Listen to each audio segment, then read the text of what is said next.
तो आइए स्टूडेंट्स, अब हम लोग जो है ट्रिग्नोमेट्रिक फंक्शन में तीन फंक्शन का ग्राफ हम लोगों ने लास्ट पीरियड में देखा था और उसके डोमेन, रेंज और पीरियड्स वगैरह। अब आज हम लोग जो है नेक्स्ट अब हम लोग स्टार्ट कर रहे हैं तीन और जो हम लोग के फंक्शन हैं, सेक एक्स, कोसेक एक्स और कॉट एक्स। इनके डोमेन, रेंज, इसके साथ जो है इनका पीरियड क्या होगा, ये तो आप पहले ही जान लो कि जितने भी हमारे ट्रिग्नोमेट्रिक फंक्शन हैं सब के सब पीरियोडिक हैं। तो इन सब के पीरियड क्या हैं ये भी हम लोग देखेंगे। तो आइए y equal to sec x को चेक करते हैं हम लोग।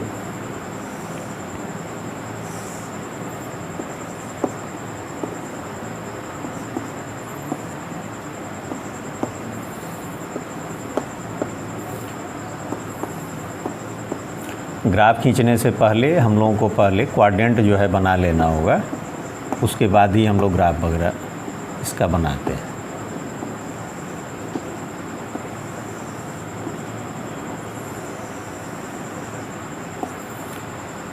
तो यहाँ पर आप देखें सेक एक्स फंक्शन जो है हमारा, ये फर्स्ट क्वाड्रेंट में तो ऑल पॉजिटिव है, तो फर्स्ट क्वाड्रेंट में जितने भी एंगल हों उसके लिए सेक एक्स की वैल्यू जो है पॉजिटिव होगी। सेकेंड क्वाड्रेंट में सेक एक्स की वैल्यू आपकी नेगेटिव हो जाएगी और थर्ड क्वाड्रेंट में भी नेगेटिव होगा। फोर्थ क्वाड्रेंट में कॉस और सेक दोनों प्लस होते हैं। तो यहाँ पर अब हम लोग स्टार्ट करते हैं।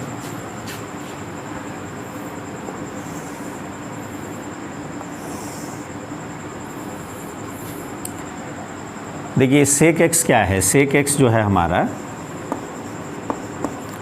1/cos x है। तो cos की वैल्यू जिस जिस एंगल के लिए 0 हो जाएगी उन सभी के लिए हमारा सेक एक्स अनडिफाइंड हो जाएगा। तो वो सभी एंगल हम लोगों को यहाँ से जो है डोमेन में से हटा देने होंगे, जिसके लिए कि cos की वैल्यू 0 हो रही होगी और सेक जो है अनडिफाइंड हो रहा होगा। तो अब आप ये बात होगा कि भाई cos की वैल्यू किस किस एंगल के लिए 0 होता है। तो देखिए cos की वैल्यू जितने भी y एक्सिस पर जितने भी एंगल आते हैं उनके लिए cos की वैल्यू 0 होती है, जैसे π/2, 3π/2, 5π/2, 7π/2। तो यहाँ पर आपको ध्यान रखना है कि डोमेन जो इसका होगा ये रियल नंबर के सेट में से वो सभी नंबर हम लोग जो है हटा देंगे जिसके लिए cos की वैल्यू जो है अनडिफाइंड हो रही होगी।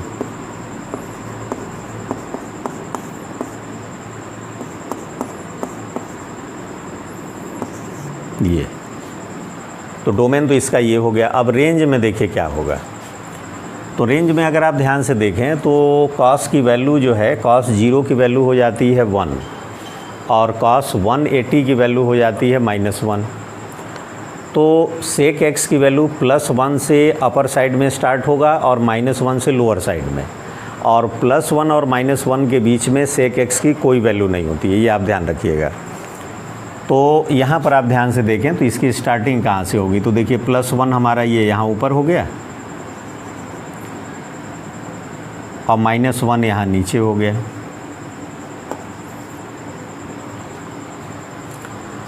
अब जहाँ जहाँ सेक की वैल्यू जो है अनडिफाइंड हो रही है वहाँ वहाँ आप जो है पहले एक लाइन ड्रा कर लो। तो देखो x की वैल्यू अगर हम लोग रखते हैं π/2 तो सेक की वैल्यू जो है अनडिफाइंड हो जाएगी क्योंकि 1/0 हो जाएगा। तो देखिए π/2 पर अनडिफाइंड हो रहा है, फिर 3π/2 पर अनडिफाइंड हो रहा है,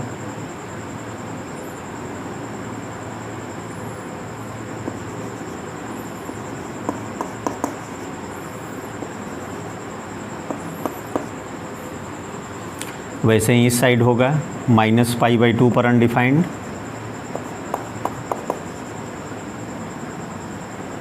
फिर पाई और फिर इधर हो गया आपका -3π/2।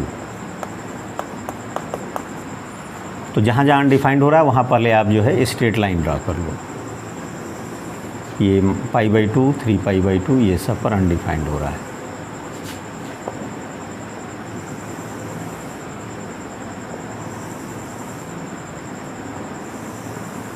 ऐसे ऐसे करके आपको बना, नहीं ये पाई पर नहीं,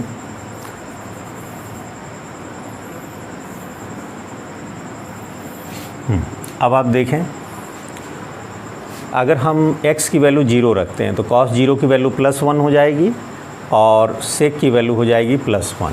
तो 0 पर इसकी वैल्यू आती है +1। इसके बाद देखिए 0 से π/2 के बीच में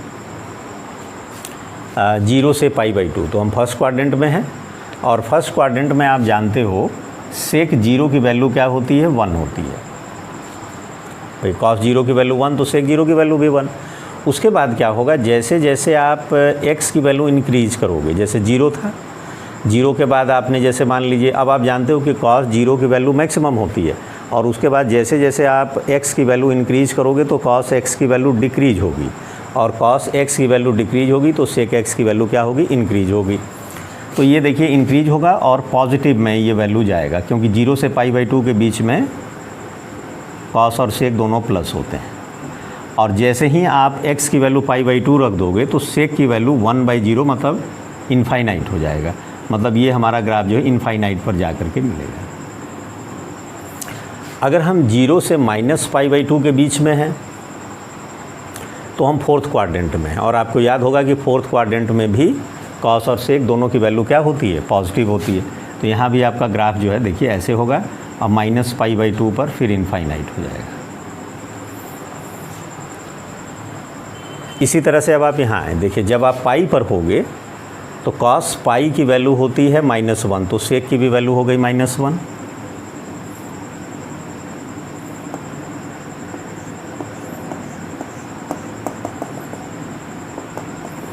तो ये देखिए -1। अब पाई और 3π/2 के बीच में, तो पाई और 3π/2 के बीच में आप देखिए हैं थर्ड क्वाड्रेंट में और थर्ड क्वाड्रेंट में हमारा cos और सेक दोनों नेगेटिव होगा।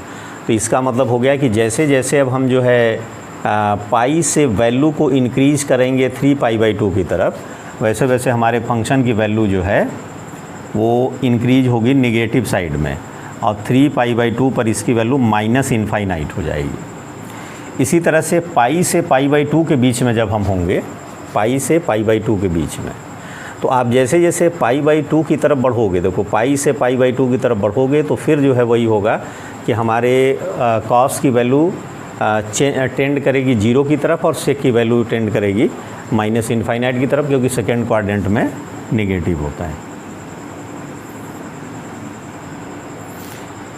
इसी तरह से फिर जब आप यहाँ आएंगे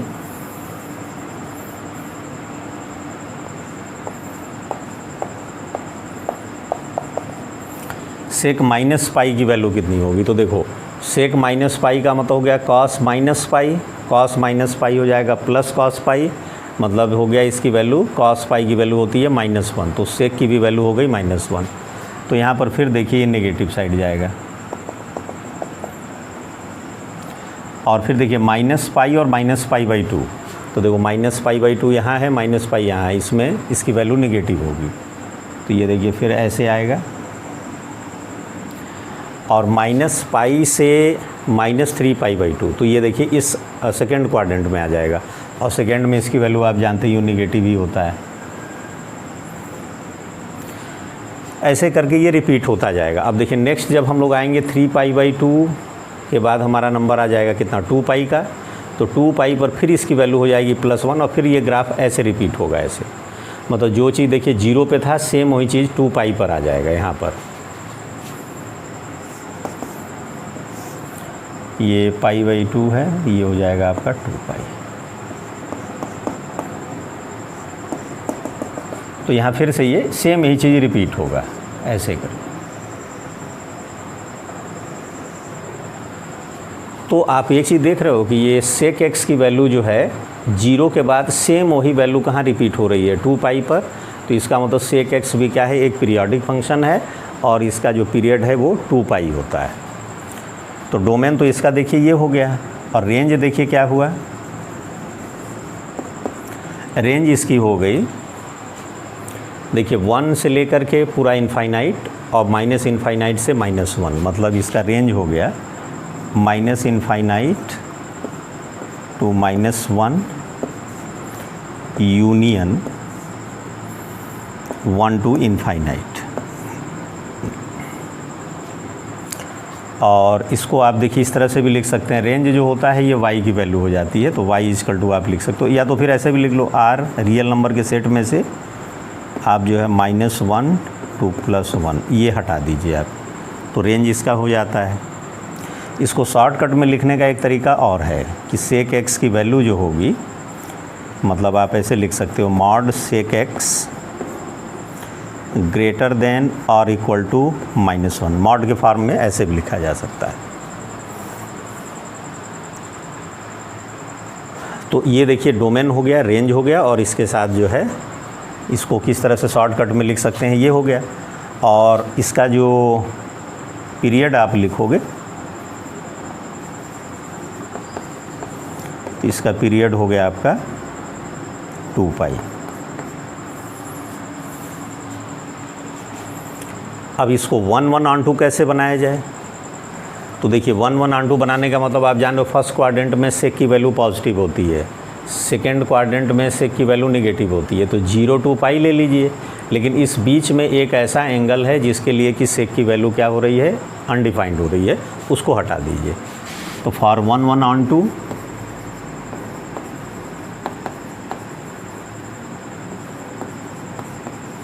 डोमेन आपका हो जाएगा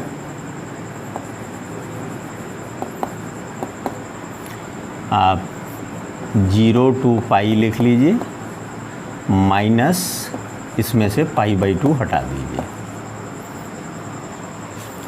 1/1 होने के लिए। और रेंज जो है इसका या को डोमेन जो होगा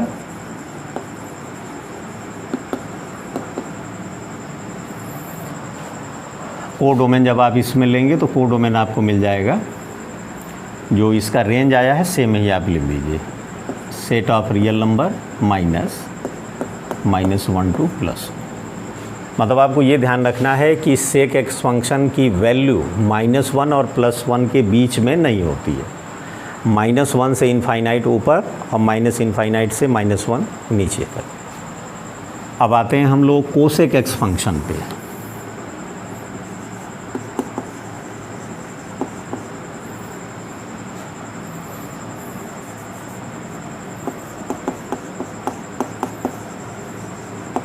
अब कोसेक एक्स को अगर आप देखिए तो ये है 1/sin x।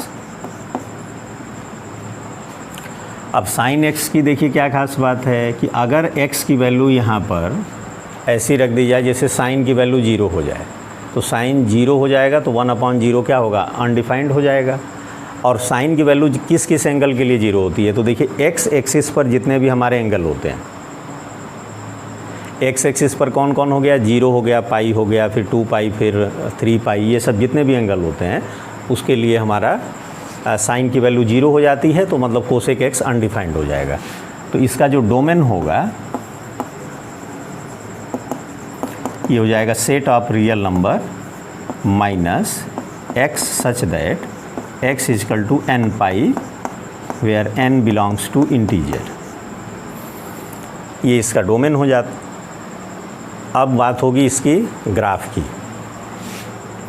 इसका देखिए जब हम लोग ग्राफ ड्रा करते हैं तो इसका ग्राफ भी काफ़ी हद तक सेक एक्स वाले ग्राफ की तरह ही होता है, वो थोड़ा सा डिस्प्लेस होगा इधर उधर। देखिए कैसे, आप जानते हो कि अब आप वो एंगल ढूंढो जिसके लिए साइन की वैल्यू 0 होती है, तो साइन की वैल्यू 0 पर 0 हो जाती है, तो 0 पर देखिए ये लाइन है, फिर पाई पर 0 हो जाएगी, तो इन दोनों के बीच में जैसे π/2 आ जाएगा, π/2 के बाद फिर पाई का नंबर आ गया। तो जहाँ जहाँ पर सेक की साइन की वैल्यू 0 हो रही है वहाँ पर आप लाइन ड्रा कर लो, फिर इसके बाद 2 पाई पर भी 0 हो जाएगा, यहाँ पर भी एक लाइन ड्रा कर लीजिए।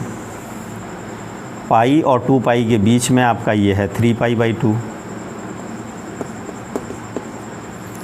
इसी तरह से नेगेटिव साइड में अगर आप जाओगे तो -π/2, फिर -पाई पर साइन की वैल्यू फिर 0 हो जाएगी, और फिर -3 पाई/2,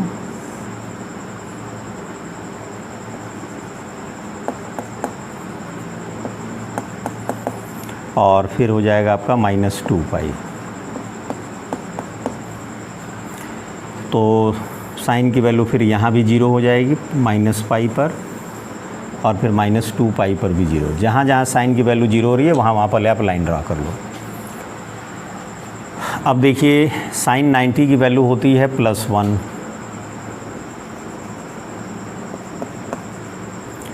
और साइन -90 की वैल्यू हो जाएगी -1। तो पहले ये तो आप बना ही लीजिए। अब स्टार्ट किया जाए ग्राफ का। तो देखो साइन π/2 की वैल्यू +1 हो गई, तो π/2 पर +1 हो गया। तो पहले तो भाई आप यहाँ बना लो कि देखिए π/2 पर साइन की वैल्यू +1, तो कोसेक x की वैल्यू भी +1। अब आप याद करो, जैसे जैसे देखिए पाई 0 से पाई के बीच में आप रहोगे, तो 0 से π/2 के बीच में जैसे जैसे एंगल इंक्रीज होता है वैसे वैसे साइन की वैल्यू भी इंक्रीज होती है। साइन 0 की वैल्यू 0 और साइन 90 की वैल्यू 1। उल्टा अब आप करोगे 1 कर दोगे, तो 1 साइन x मतलब कोसेक x की वैल्यू क्या होगी, 0 पर मैक्सिमम होगी और 1 पर मिनिमम होगी। तो यहाँ पर देखिए मिनिमम 1 पर होगा, मतलब हमारे ग्राफ की स्टार्टिंग यहाँ से होगी 1 से। अब इसके बाद क्या होगा, जैसे जैसे हम π/2 से 0 की तरफ जाते हैं तो साइन की वैल्यू इंक्रीज होती जाती है, डिक्रीज होती है। π/2 पर साइन की वैल्यू 1 होती है और 0 पर 0। तो π/2 से 0 की तरफ जाने पर साइन की वैल्यू क्या हो रही है, डिक्रीज हो रही है। तो कोसेक x की वैल्यू क्या होगी, इंक्रीज होगी। ये देखिए अब सेम उसी तरह से π/2 से पाई के बीच में अगर हम जाएंगे तो साइन 90 की वैल्यू हो जाती है 1, और साइन 90 की वैल्यू अगर 1 है, उसके बाद अगर आप फिर जो है पाई की तरफ जब आप जाते हो तो साइन की वैल्यू डिक्रीज होती है, और साइन की वैल्यू डिक्रीज होने का मतलब कोसेक x की वैल्यू इंक्रीज होगी। तो ये देखिए इधर की तरफ जाएगा। सेम इसी तरह से देखिए जब हम 3π/2 पर आएंगे तो साइन की वैल्यू हो जाएगी नेगेटिव -1 हो जाएगा। इसके बाद क्या होगा, जब आप 3π/2 से 2π की तरफ जाएंगे तो कहने का मतलब आप 4th क्वाड्रेंट में हैं, तो यहाँ पर आप जान रहे हो कि साइन की वैल्यू नेगेटिव होती है, तो कोसेक x भी क्या होगा, नेगेटिव होगा। तो जैसे जैसे हम 3π/2 पर देखिए -1 हो गया, और फिर जब 2π की तरफ जाएंगे तो मॉड साइन x की वैल्यू जो है 0 की तरफ टेंड करेगी, तो कोसेक x की वैल्यू जो है -∞ की तरफ। तो यहाँ देखिए ये ऐसे जाएगा ग्राफ।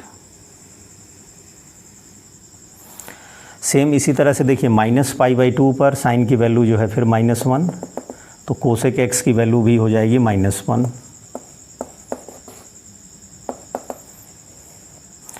और फिर यहाँ से देखें आप, फिर ग्राफ आपका ऐसे जाएगा।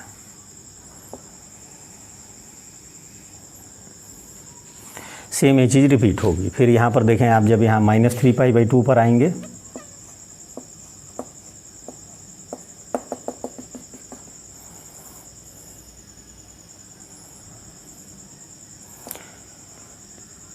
तो -3π/2 का मतलब आप आ गए इस वाली लाइन पर, तो साइन -3π/2 माइनस साइन 3π/2 हो जाएगा, और साइन 3π/2 की वैल्यू होती है -1, तो माइनस माइनस हो जाएगा +1। तो ये ग्राफ आपका ऊपर आ जाएगा यहाँ पर। फिर यहाँ ग्राफ ऐसे जाएगा। मतलब सीधा अपने दिमाग में रखिए कि जिस एंगल के लिए साइन की वैल्यू 0 हो रही है उस एंगल के लिए कोसेक की वैल्यू इनफाइनाइट हो जाएगी। बस इतना ही आपको ध्यान रखना है। जैसे -2π पर भी साइन की वैल्यू 0 होगी, तो इसकी वैल्यू जो है कोसेक x की इनफाइनाइट। तो यहाँ भी आप देख रहे हो, ये रिपीट देखिए कहाँ से कर रहा है। जो देखिए वैल्यू यहाँ पर है सेम वही वैल्यू यहाँ पर है, और सेम उसी तरह से ग्राफ स्टार्ट हो रहा है। तो देखिए यहाँ π/2 है, यहाँ -3π/2, तो इन दोनों के बीच का इंटरवल फिर हो गया 2π। तो सेक x भी पीरियोडिक फंक्शन है। इसका रेंज देख लीजिए आप, तो इसका रेंज वही है जो सेक x का था। तो रेंज इसका आपका आ गया जो है रियल नंबर के सेट में से आप -1 to +1 सब्ट्रैक्ट कर दीजिए, ये रेंज हो गया। और पीरियड इसका भी हो गया 2π।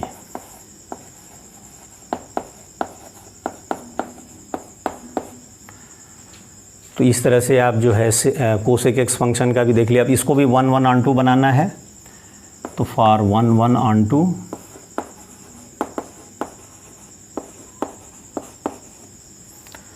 तो 1/1 के लिए आपका देखिए डोमेन हो जाएगा वही जो साइन वाला था, -π/2 टू +π/2, लेकिन इसमें से आप सब्ट्रैक्ट कर देंगे 0 को, क्योंकि 0 पर ये अनडिफाइंड हो जाएगा। और कोडोमेन इसका आपको ले लेना होगा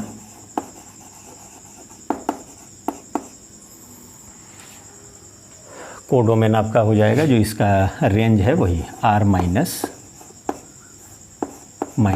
to 1। तो ये हो गया आपका कोसेक एक्स के लिए। अब हम लोग आते हैं cot x. y = fx = cot x. Cot x को देखिए आप लिख सकते हो cos x upon sine x. अब देखिए फिर वही बात कि साइन की वैल्यू जिस एंगल के लिए 0 होगी उसके लिए कॉट एक्स अनडिफाइंड हो जाएगा। तो सेम वही कोसेक एक्स वाली कहानी यहाँ भी हो जाएगी डोमेन में। तो इसका डोमेन हो जाएगा set of real number minus x such that x = n π where n belongs to integer, ये हो जाएगा। और इसका जब हम लोग ग्राफ ड्रा करेंगे तो देखो x की वैल्यू जहाँ जहाँ 0 हो रही है वहाँ पर आप पहले लाइन ड्रा कर लो। तो साइन की वैल्यू आप 0 पर जानते ही हो 0 होता है, फिर पाई पर 0 हो जाएगा, 3π/2, फिर ये हो गया 2π। तो ये साइन की वैल्यू देखिए पाई पर 0 होगी, फिर 2π पर 0 हो जाएगी, फिर इधर हो गया आपका -π, फिर इधर हो जाएगा -2π, और इन दोनों के बीच में -π/2, और यहाँ आ गया -3π/2। अब आप ध्यान से देखें यहाँ भी -π पर भी आप स्ट्रेट लाइन ड्रा कर लीजिए और -2π पर भी ड्रा कर लीजिए। अब आप ध्यान से देखें, अगर हम लोग जो है x की वैल्यू 0 लेते हैं तो उस केस में cos 0 की वैल्यू तो 1 हो जाएगी, इसकी 0 तो ये इनफाइनाइट हो जाएगा। तो 0 पर इसकी वैल्यू इनफाइनाइट हो रही है, तो क्लियर हो गया। अच्छा, अब 0 से लेकर के π/2 के बीच में cot की वैल्यू पॉजिटिव होगी, तो π/2 पर इसकी वैल्यू कितनी होगी? तो आप अगर ध्यान से देखें तो cos π/2 की वैल्यू 0 और sin π/2 की वैल्यू 1, तो 0/1 मतलब 0। तो ग्राफ की स्टार्टिंग यहाँ से होगी π/2 से, और यहाँ से देखिए ये ऐसे जाएगा। और फिर जब हम π/2 से पाई की तरफ जाएंगे तो हम सेकेंड क्वाड्रेंट में चले गए, और सेकेंड क्वाड्रेंट में कॉट की वैल्यू क्या होती है? नेगेटिव। तो ये देखिए यहाँ से ये नीचे जाएगा, जैसे 10 वाला ग्राफ चल रहा था वैसे। फिर जब आप 3π/2 पर आओगे तो cos 3π/2 की वैल्यू 0 हो गई और sin 3π/2 की वैल्यू -1 हो गई, तो ये 0 आ जाएगा यहाँ। फिर अब पाई से 3π/2 के बीच में आप देखिए, तो पाई से 3π/2 का मतलब आप थर्ड क्वाड्रेंट में हो, और थर्ड में जो है कॉट की वैल्यू क्या हो जाएगी? पॉजिटिव हो जाएगी। तो फिर देखिए यहाँ पर स्टार्ट तो यहाँ से होगा और पाई पर ये इनफाइनाइट जाएगा, और 3π/2 से 2π के बीच में ये फिर नेगेटिव हो जाएगा। तो ये ऐसे चला है। इसी तरह से यहाँ आप आएंगे, फिर आप देखें फिर हमारे ग्राफ की क्या पोजीशन होगी। अब देखिए ये 0 है, ये -π/2, ये पाई है। अब फिर देखिए, अगर आप ध्यान से देखें -π है ये, cos -π की वैल्यू -1 और यहाँ हो गया 0, तो -1/0 हो गया। अच्छा, अब देखिए -π/2 से -π के बीच में, तो -π/2 देखिए ये नीचे है और -π इस साइड है, मतलब आप थर्ड क्वाड्रेंट में, वहाँ पर 10 क्या होगा? कॉट होगा पॉजिटिव। तो ये देखिए ऐसे जाएगा, और फिर 0 से -π/2 के बीच में आप फोर्थ क्वाड्रेंट में हैं जहाँ कॉट होगा निगेटिव, ऐसे करेगा। तो सेम इसी तरह से ये रिपीट होता जाएगा। ये देखिए आपका ग्राफ बन जाएगा। तो डोमेन तो देखिए इसका पता चल गया। अब रेंज देखिए क्या है इसका, रेंज देखिए इसका हो जाएगा, देखिए नीचे से ऊपर पूरी वैल्यू इसमें है, -∞ से +∞। डोमेन हो गया, रेंज हो गया। इसके बाद इसका पीरियड, इसका पीरियड हो गया आपका, देखिए कितने इंटरवल के बाद सेम रिपीट कर रहा है। देखो ये π/2 है, 3π/2, इन दोनों का इंटरवल निकालो तो 3π/2 माइनस π/2 तो पाई आ जाएगा। और 1/2 के लिए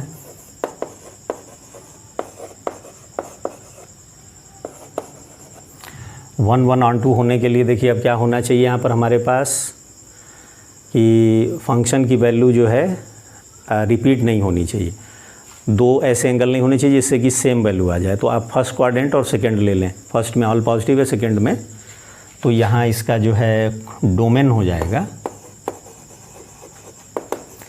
अब देखिए 0 और पाई अगर आप ले लोगे तो 0 और पाई पे साइन की वैल्यू 0 हो जाती है, तो ओपन इंटरवल रहेगा 0 to पाई, और रेंज इसका ये को डोमेन हो जाएगा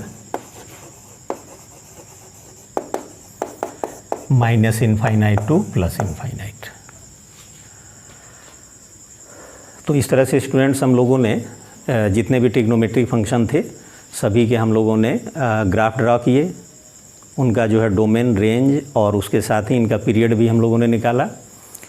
इसका आप जो है ग्राफ का प्रैक्टिस कर लीजिएगा, इन सभी के डोमेन, रेंज और इनके जो पीरियड हैं इसको आप बढ़िया से याद रखिएगा, क्योंकि इस पर बेस्ड जो क्वेश्चन वगैरह आते हैं इन्वर्स ट्रिग्नोमेट्रिक फंक्शन में, या इस पर बेस्ड जो क्वेश्चन डिफरेंशिएशन, इंटीग्रेशन में आते हैं, ये सारी चीज़ें अगर याद रहती हैं तो क्वेश्चन करने में कंपटीशन के लेवल से जो क्वेश्चन होते हैं वो बहुत सिंपल वे में सॉल्व हो जाते हैं।